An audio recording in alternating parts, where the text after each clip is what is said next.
Hello दोस्तों, मैं संदीप मिश्रा आप सभी का स्वागत करता हूं आपके यूट्यूब चैनल एसएम क्लासेस में।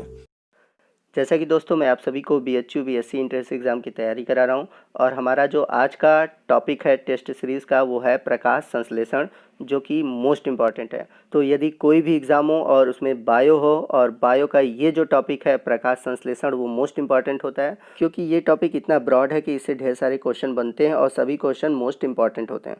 तो वीडियो को आप ध्यान से देखिएगा, हर एक पॉइंट को समझते चलिएगा। तो बिना देर किए वीडियो को स्टार्ट करते हैं।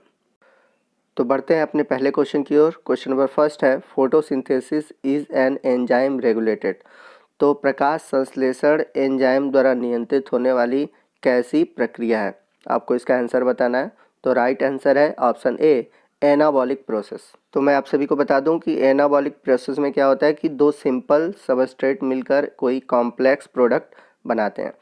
तो फोटोसिंथेसिस में हम सभी जानते हैं कि कार्बन डाइऑक्साइड और जल आपस में मिलते हैं और शर्करा का निर्माण करते हैं, इसलिए प्रकाश संश्लेषण एक एनाबॉलिक प्रोसेस है। क्वेश्चन नंबर 2 है, photolysis of water is helped bye. Water के तोड़ने में कौन मदद करता है, मतलब प्रकाश संश्लेषण में जो वाटर ब्रेक करता है तो वो किसकी सहायता से टूटता है। तो राइट ऑप्शन है ऑप्शन सी, मैग्नीज एवं क्लोरीन। क्वेश्चन नंबर 3 है, which one is not required in the process of photosynthesis. तो इसमें बताना है आपको फोटोसिंथेसिस में किसकी आवश्यकता नहीं पड़ती। तो राइट ऑप्शन है ऑप्शन बी, ग्लूकोज, क्योंकि हम सभी जानते हैं कि फोटोसिंथेसिस में वाटर, कार्बन डाइऑक्साइड और क्लोरोफिल इनकी आवश्यकता पड़ती है, लेकिन इसमें क्या होता है, फोटोसिंथेसिस के फलस्वरूप ग्लूकोज बनता है।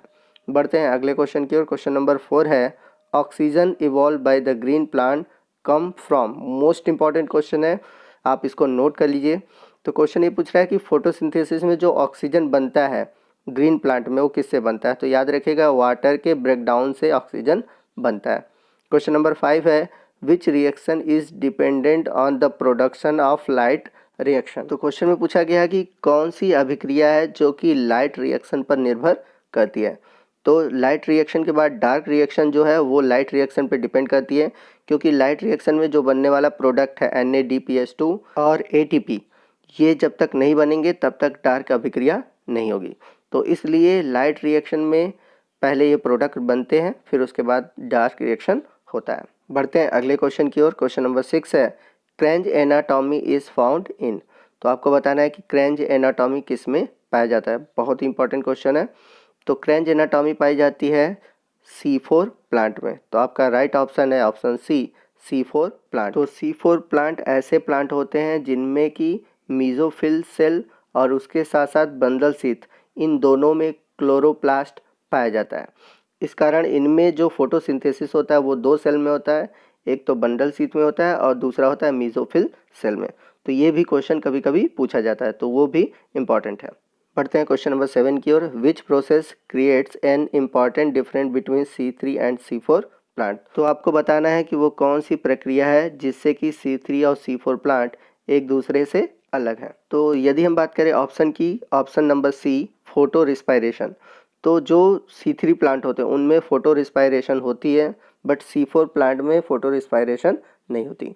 तो फोटो रिस्पायरेशन ये एक दूसरे से डिफर है। क्वेश्चन नंबर 8 है, DCMU। तो DCMU क्या है, तो मैं आपको बता देता हूँ। जो DCMU है यह एक प्रकार का हर्बिसाइड है जो कि प्रकाश संश्लेषण की प्रक्रिया को रोकता है। तो इसलिए हमारा राइट ऑप्शन है option B, herbicide that inhibits the photosynthesis. बढ़ते हैं अपने अगले क्वेश्चन की ओर। क्वेश्चन नंबर 9 है, which cell in the C4 plant have rubisco. तो बताना है कि C4 पौधे की कौन सी कोशिका में रुबिस्को एंजाइम पाया जाता है। तो इसका राइट ऑप्शन है option D, bundle sheath of cell. मैंने आपको बताया था जो C4 प्लांट होते हैं उनमें जो फोटोसिंथेसिस होता है दो सेल में होता है, एक मीजोफिल सेल में और दूसरा बंडल शीथ में। तो बंडल शीथ में ही रुबिस्को एंजाइम पाई जाती है। क्वेश्चन नंबर 10 है, ब्लैकमैन डिस्कवर्ड। तो ब्लैकमैन ने क्या खोजा था, आपको बताना है। बहुत ही इंपॉर्टेंट क्वेश्चन है। तो इन्होंने खोजा था law of limiting factor. Question number 11 है, photophosphorylation is the process of formation. तो आपको बताना है कि फोटोफॉस्फोराइलेशन कौन सी प्रक्रिया है और इसमें क्या बनता है। तो फोटोफॉस्फोराइलेशन वह प्रक्रिया है जिसमें कि लाइट के थ्रू ATP का फॉर्मेशन होता है। याद रखिएगा, जब एटीपी का फॉर्मेशन लाइट के थ्रू होता है तो उसको हम बोलते हैं फोटो फास्फोराइलेशन। क्वेश्चन नंबर 12 है, wavelength of ultraviolet rays are about. तो आपको यूवी रेज की वेवलेंथ बतानी है। तो मैं आपको बता दूं, जो यूवी रेज हैं इनकी वेवलेंथ 400 nm से कम होती है। तो यहाँ पर 400 से नीचे एक ही बस ऑप्शन बचता है, ऑप्शन डी 200 nm। बढ़ते हैं अगले क्वेश्चन की ओर। क्वेश्चन नंबर 13 है, फोटोसिंथेटिकली एक्टिव रेडिएशन, जिसको हम बोलते हैं PAR, has a wavelength between. तो यहाँ आपसे ये पूछा गया कि प्रकाश संश्लेषण किस वेवलेंथ के बीच होती है। तो मैं आपको बता दूं, जो प्रकाश संश्लेषण होती है वो विजिबल लाइट में होती है, जिसका वेवलेंथ होता है 400 to 700 nm। क्वेश्चन नंबर 14 है, blue wavelength of light carry. तो आपसे क्वेश्चन पूछ रहा है कि जो ब्लू वेवलेंथ की लाइट है वो क्या ले जाती है। तो आपका राइट ऑप्शन है ऑप्शन बी, मोर एनर्जी। इसके पास अत्यधिक ऊर्जा होती है। क्वेश्चन नंबर 15 है, the space present in the thylakoid is term as. तो क्वेश्चन में पूछा गया है कि थैलाकॉइड के बीच में जो स्पेस होता है उसे क्या कहते हैं। मोस्ट इंपॉर्टेंट क्वेश्चन है, आप इसको नोट कर लीजिएगा। तो राइट ऑप्शन है ऑप्शन सी, लोक्यूलस। तो लोक्यूलस थैलाकॉइड के बीच पाए जाने वाले स्पेस को कहते हैं। क्वेश्चन नंबर 16 है, इन फोटोसिंथेटिक प्रोकैरियोट्स है। तो क्वेश्चन में पूछा गया है कि जो फोटोसिंथेसिस करने वाले प्रोकैरियोट्स बैक्टीरिया होते हैं या कोई भी प्रोकैरियोट्स होते हैं उनमें क्या होता है। तो उनके पास होता है थैलाकॉइड्स, ऑप्शन ए। बढ़ते हैं अगले क्वेश्चन की ओर। क्वेश्चन नंबर 17 है, universal photosynthetic pigment that's mean primary photosynthetic pigment is. यानी कि आपसे पूछा गया कि कौन सा ऐसा पिगमेंट है जिसे हम यूनिवर्सल फोटोसिंथेटिक पिगमेंट या फिर प्राइमरी फोटोसिंथेटिक पिगमेंट भी कहते हैं। तो आपका राइट ऑप्शन है option C, chlorophyll A. Most important question है, आप इसे नोट कर लीजिएगा। बढ़ते हैं अगले क्वेश्चन की ओर। क्वेश्चन नंबर 18 है, chlorophyll without its magnesium core is colourless and called. तो जो क्लोरोफिल होते हैं उनके बीच में मैग्नीशियम कोर पाया जाता है, परंतु अगर इसमें मैग्नीशियम कोर न हो तो वो कलरलेस होते हैं। तो इस स्ट्रक्चर को हम क्या बोलेंगे। तो आपका right option option D, pheophytin. मैं आपको फिर से समझा दे रहा हूँ कि जब क्लोरोफिल में जो पाया जाने वाला मैग्नीशियम कोर है अगर वो नहीं रहेगा तो ऐसे जो क्लोरोफिल है वो कहलाएंगे फियोफाइटिन, जो कि हमारा राइट ऑप्शन है ऑप्शन डी। बढ़ते हैं अगले क्वेश्चन की। क्वेश्चन नंबर 19 है, क्लोरोफिल्स सो मेनली। तो आपसे पूछा गया कि क्लोरोफिल क्या प्रदर्शित करते हैं। तो आपका राइट ऑप्शन है ऑप्शन ए, फ्लोरिसेंस। बढ़ते हैं अगले क्वेश्चन की ओर।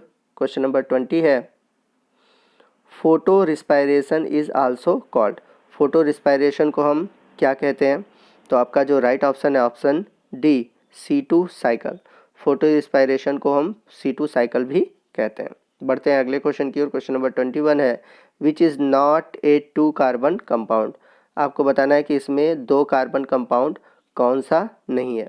तो आपका जो राइट आंसर है ऑप्शन डी है, ऑक्सैलोएसिटिक एसिड।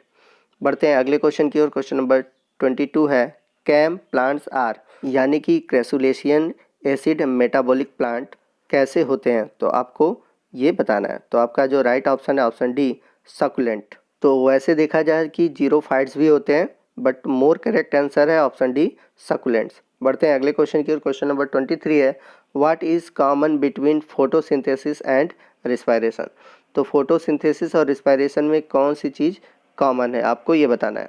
तो राइट ऑप्शन है ऑप्शन सी, साइटोक्रोम। बढ़ते हैं अगले क्वेश्चन की ओर। क्वेश्चन नंबर 24 है, फोटोसिंथेसिस इज।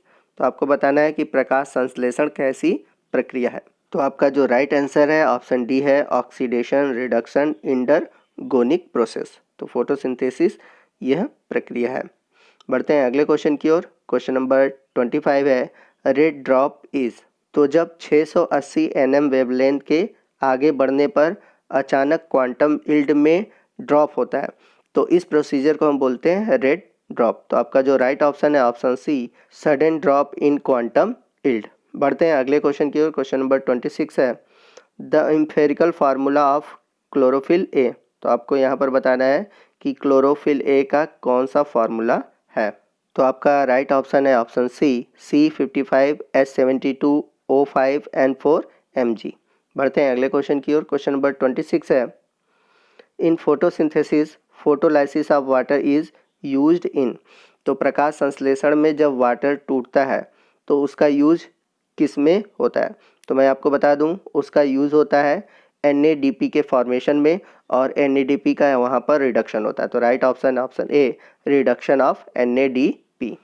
बढ़ते हैं अगले क्वेश्चन की ओर। क्वेश्चन नंबर 28 है, C4 plants are found among. तो जनरली C4 प्लांट किस में पाए जाते हैं? तो मैं बता दूं कि मोनोकॉट्स में मैक्सिमम C4 प्लांट पाए जाते हैं, बट डाइकॉट में भी पाए जाते हैं, और मोनोकॉट और डाइकॉट आते हैं एंजियोस्पर्म में। तो यहाँ पर आपका जो राइट ऑप्शन होगा option D, angiosperm. Question number 29 है, first reaction of photosynthesis is. तो प्रकाश संश्लेषण की सबसे पहली प्रक्रिया कौन सी है? तो बहुत ही अच्छा क्वेश्चन है और मोस्ट इंपॉर्टेंट है। तो इसका राइट आंसर है option D, excitation of electron. तो पहले प्रोसीजर में क्या होता है, इलेक्ट्रॉन जो होते हैं इसके एक्साइटेड स्टेट में जाते हैं। बढ़ते हैं अगले क्वेश्चन की ओर। क्वेश्चन नंबर 30 है, number of ATP and NADPH2 consume during the fixation of 1 mole CO2 molecule in Calvin cycle. तो आपसे पूछा गया कि केल्विन साइकिल में 1 मोल को फिक्स करने के लिए कितने अणु ATP और NADPH2 का यूज़ होता है, अर्थात कितने कंज्यूम होते हैं। तो आपका जो राइट ऑप्शन है ऑप्शन डी है कि एक CO2 मॉलिक्यूल को फिक्स करने के लिए 18 ATP और 12 NADPH2 का यूज़ होता है। क्वेश्चन नंबर 31 है, the CO2 acceptor molecule in kelvin Benson pathway is. तो आपको बताना है कि जो केल्विन बेंसन साइकिल है, अर्थात जिसे हम C3 साइकिल भी बोलते हैं, तो इस साइकिल में CO2 एक्सेप्टर मॉलिक्यूल कौन से होते हैं? तो आपका राइट ऑप्शन है option D, RuBP। Question number 32 है, photosynthesis is more active in. तो प्रकाश संश्लेषण सबसे अधिक एक्टिव किस लाइट में होता है? तो आपका जो राइट आंसर है ऑप्शन ए, सनलाइट। अगर अलग अलग लाइट कलर देता तो वहाँ पर रेड लाइट रहता है, बट यहाँ पे सनलाइट दिया है, क्योंकि सनलाइट में सभी कलर आ जाते हैं, इसलिए यहाँ पर ऑप्शन ए होगा। क्वेश्चन नंबर 33 है, cyclic photophosphorylation occur under which condition.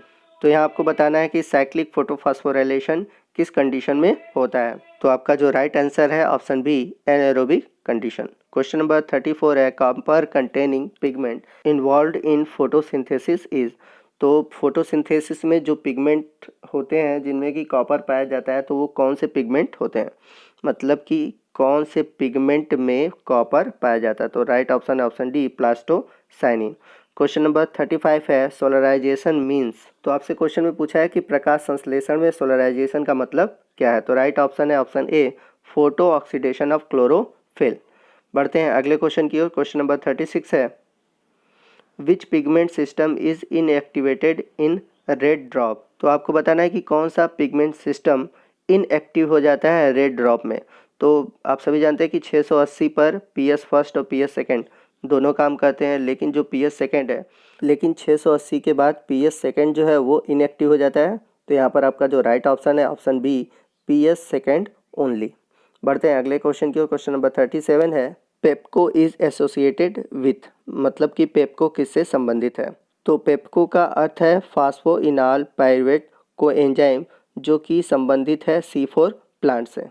तो आपका राइट ऑप्शन है ऑप्शन सी, C4 प्लांट्स। बढ़ते हैं अगले क्वेश्चन की। क्वेश्चन नंबर 38 है, which pair is wrong.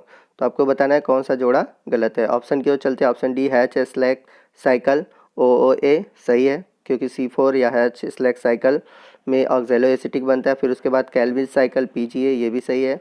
C4 cycle में रीड एनाटॉमी या क्रेंज एनाटॉमी, ये भी सही है। लेकिन जो ऑप्शन ए है C3 मेज, तो ये गलत है, क्योंकि जो मेज है वो C4 प्लांट है। बढ़ते हैं अगले क्वेश्चन की। क्वेश्चन नंबर 39 है, chlorophyll molecule are green in.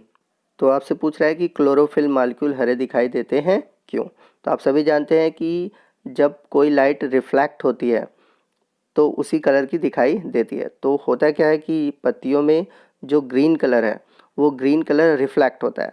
तो यहाँ पर आपका जो राइट ऑप्शन है option B, reflection of green light. बढ़ते हैं अगले क्वेश्चन की। क्वेश्चन नंबर 40 है, in which of the following oxygen does not evolve during photosynthesis. तो आपको बताना है कि इनमें से किसमें फोटोसिंथेसिस प्रक्रिया में ऑक्सीजन नहीं उत्पन्न होता। तो आपका जो राइट ऑप्शन है ऑप्शन डी, फोटोसिंथेटिक बैक्टीरिया। तो फोटोसिंथेटिक बैक्टीरिया में फोटोसिंथेसिस में ऑक्सीजन इवॉल्व नहीं होता। तो आपका स्कोर क्या रहा, आप ज़रूर कमेंट बॉक्स में बताइए। आप हमारे वीडियो को लाइक, कमेंट और शेयर करते रहिए और SM क्लासेस परिवार से जुड़े रहिए।